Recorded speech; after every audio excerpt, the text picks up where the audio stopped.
Minsan ang pinakasimpleng kabutihan ang nagbibigay ng pinakamalaking epekto sa buhay ng isang tao.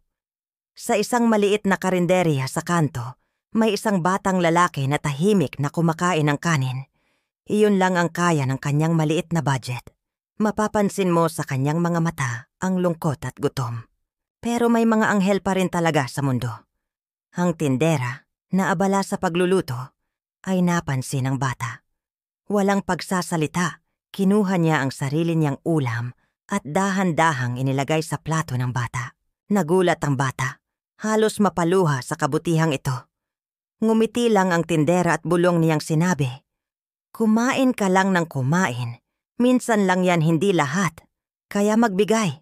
Pero nandito ako handang gumawa niyan sa inyong nangangailangan."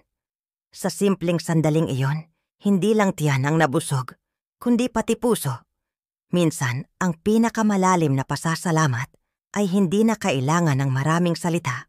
Kung nagustuhan nyo ang kwentong ito, i-like at i-share para makapagpaalala tayo sa iba na may mga simpleng paraan para magbigay liwanag sa mundo. Salamat sa pakikinig.